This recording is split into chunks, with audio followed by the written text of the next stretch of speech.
Merry Christmas সবাইকে।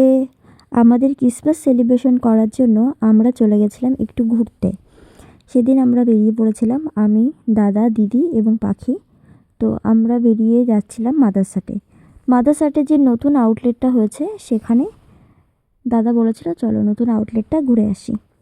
তো ওখানেই গেছিলাম। মাদারসাটের বাইরে দেখো কতগুলো স্টল বসে এবং মাদারসাটের নতুন আউটলেটটা স্পেসটা অনেক বড় এবং অনেক সুন্দর। তো যাই হোক, আমরা এখান দিয়ে ভেতরে ঢুকছি। ভেতরের ভিউটাও জাস্ট অসাধারণ।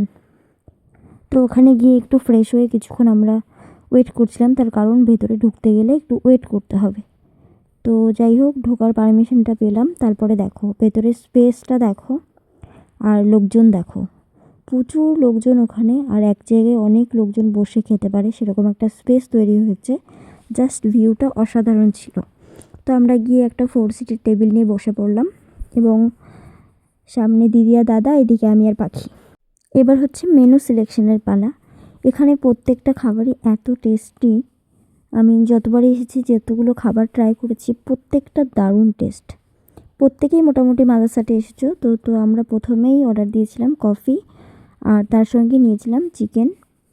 এটার নামটা ঠিক মনে নেই, বাট মাদারসাটের খাবারের নাম মনে রাখা মানে খুবই দুষ্কর ব্যাপার, কিন্তু টেস্টগুলো একবার খেলে সত্যিই মুখে লেগে থাকার মতো।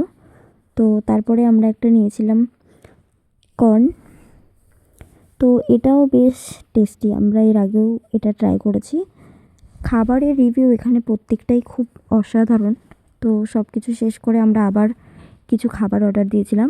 আমরা এরপরে অর্ডার দিয়েছিলাম নান এবং চিকেন কষা আর দিয়েছিলাম একটা ধোসা। তো ধোসাটা দাদার খুব পছন্দ হয়েছে এবং টেস্টটাও দারুণ ছিল। আর এই যে দেখো, এত বছর পরে একটু রোমান্টিক হওয়ার ইচ্ছা হয়েছে। তো যাই হোক, আমাদের খাওয়া দাওয়া শেষ। সব শেষে মিষ্টিমুখ করার জন্য আমরা কিছু পেস্ট্রি অর্ডার দিয়েছিলাম। তো আমি আর পাখি দুজনে আলাদা আলাদা নিয়েছিলাম। আমারটা ছিল নর্মাল পেস্ট্রি আর ওটার ছিল গুড়ের পেস্ট্রি। গুড়ের পেস্ট্রিটাও অসাধারণ ছিল আর আমারটা ছিল বাটারস্কচ। পেস্ট্রিগুলো জাস্ট অসাধারণ। তো তারপরে দাদা বিল পেমেন্ট করা কমপ্লিট করে আমরা এবার এখান থেকে বেরিয়ে যাব। তো যাই হোক, বেশ মজা লাগছিল। তো সমস্ত খাওয়া দাওয়া শেষ, এখন আমরা আস্তে আস্তে বাড়ির দিকে যাব। তো তার আগে দেখো, আমি একটু এখানে স্টাইল মারছিলাম। কোনো কাজ তো নেই, খাওয়া দাওয়া শেষ, এখন বাড়ি যাব। তো ওখানে দাদা একটা কেক নিচ্ছিল, তারপরেই আমরা সবাই আস্তে আস্তে বেরোলাম। কত ভালোবাসা। তো তারপরে আমি আর মাম্মা দুজনের হাত ধরে বেরোলাম। এটা হচ্ছে কৃষ্ণনগর হাই রোড। যত রাত বাড়ে তত গাড়ি বাড়ে। এখানে যারা নর্মাল এমনি দাঁড়িয়ে থাকবে, মানুষ গাড়ি দেখতে দেখতেই মনে হয় সময় পার করে দেয়। আমার তো খুব ভালো লাগে। তো আস্তে আস্তে আমরা এখন যাচ্ছিলাম গাড়ির দিকে। তো তারপরে দেখলাম পুরোনো মাদ্রাসাটা একটু ডেকোরেট করা আছে, তো ওটাই দেখছিলাম। গাড়িতে ওঠার আগে এখানে আমরা বললাম যে চলো কিছু ফটো তোলা যাক। এইদিকে দেখো লাফালাফি চলছে। তো তারপরে ভাবলাম যে বাড়িতে যেহেতু চলেই যাব, তাহলে ভাবলাম একটু ফটোশ্যুট করাই যাক। তো আমরা একটু ফটোশ্যুটও করেছিলাম। তো কিছু কিছু দেখো সুন্দর সুন্দর মোমেন্ট আমরা ক্যাপচার করেছি, সেগুলোই আমি ভিডিওতে দিয়ে দিলাম।